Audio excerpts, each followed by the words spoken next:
પ્રાચીન ભારત આ શબ્દો સાંભળતા જ મનમાં એક ભવ્ય, સમૃદ્ધ અને જ્ઞાનથી ભરપૂર ચિત્ર ઊભું થાય છે, ખરું ને? તો આજે આપણે એ જ ભવ્ય વારસાની એક ઊંડી સફર કરવાના છીએ. એક એવા સમયમાં જઈશું જ્યારે ભારત દુનિયા માટે એક દીવાદાંડી જેવું હતું. પણ સવાલ એ છે કે આ ભવ્યતા ખરેખર હતી કેવી?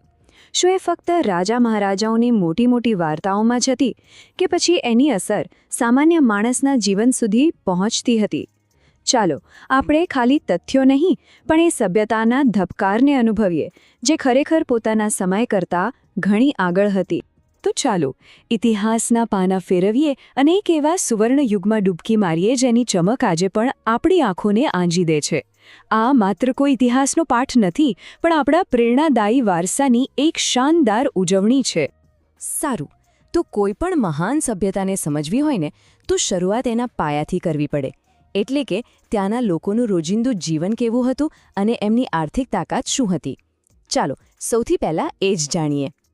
જરા આના પર નજર નાખો. આ કોઈ કલ્પના નથી પણ હજારો વર્ષ જૂના મોહેન્જો-દડો શહેરની હકીકત છે.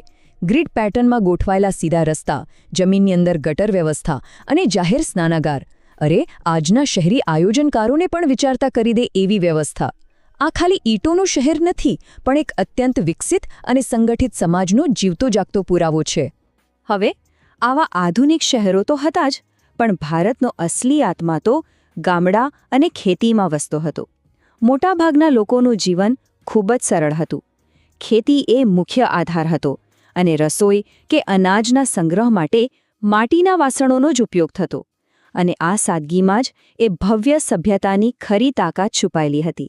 પણ ભારત માત્ર પોતાની જરૂરિયાતો જ પૂરી નહોતું કરતું, એ તો એક ગ્લોબલ ટ્રેડિંગ પાવરહાઉસ હતું. આખી દુનિયામાં ભારતના મસાલા, મુલાયમ સુતરાઉ કાપડ, ચમકદાર રેશમ અને કિંમતી પથ્થરોની જબરદસ્ત ડિમાન્ડ હતી. એમ કહીએ તો ચાલે કે એ સમયે મેડ ઇન ઇન્ડિયાનું લેબલ લક્ઝરીની ગેરંટી હતું. અને આ કોઈ નાનો સૂનો વેપાર નહોતો. ભારત પ્રાચીન વિશ્વનું એક ધમધમતું આર્થિક કેન્દ્ર હતું. પ્રખ્યાત સિલ્ક રૂટ હોય કે પછી દૂર દૂરના દરિયાઈ માર્ગો, ભારતના બંદરો હંમેશા વિદેશી જહાજોથી ભરેલા રહેતા. આ જ કારણે ભારત એ સમયના વૈશ્વિક અર્થતંત્રનું એન્જિન ગણાતું હતું. પણ જાણો છો શું? ભારતની સૌથી મોટી નિકાસ મસાલા કે કાપડ નહોતી, એ હતી વિચારો. ચાલો હવે વ્યાપારની દુનિયામાંથી બહાર નીકળીને જ્ઞાન અને સાહિત્યના વિશ્વમાં પ્રવેશ કરીએ, જ્યાં શબ્દો અને દર્શનનું નિર્માણ થયું. પ્રાચીન ભારતના સાહિત્યનો ભંડાર એટલો વિશાળ છે કે તેને સરળતાથી સમજવા માટે બે મુખ્ય ભાગમાં વહેંચી શકાય.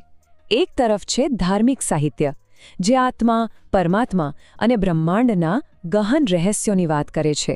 અને બીજી તરફ છે ધર્મેતર સાહિત્ય, જેમાં કાયદો, સમાજ, કળા અને માનવ જીવનની રોજબરોજની વાર્તાઓનો સમાવેશ થાય છે.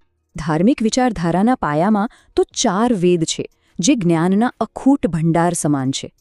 ત્યાર પછી આવે છે બ્રાહ્મણ ગ્રંથો અને આરણ્યકો, જે વેદોના જ્ઞાનને વધુ સરળ બનાવે છે. પછી આવે છે ઉપનિષદો, જે ગહન તત્વજ્ઞાનની ચર્ચા કરે છે. અને હા, રામાયણ અને મહાભારતને કેવી રીતે ભૂલી શકાય? આ માત્ર મહાકાવ્યો નથી પણ ભારતીય સંસ્કૃતિના જીવંત દસ્તાવેજ છે. અને એ સમયના જ્ઞાનની ઊંડાઈનો અંદાજ લગાવવો હોય તો બસ આ એક આંકડો જ કાફી છે. કુલ 108 જેટલા ઉપનિષદો આપણને આજે પણ ઉપલબ્ધ છે. જી હા, 108.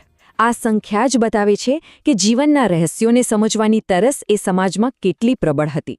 જ્યારે વિચારો અને શ્રદ્ધા પથ્થરમાં જીવંત થાયને ત્યારે જ જન્મે છે અદ્ભુત કલા અને સ્થાપત્ય.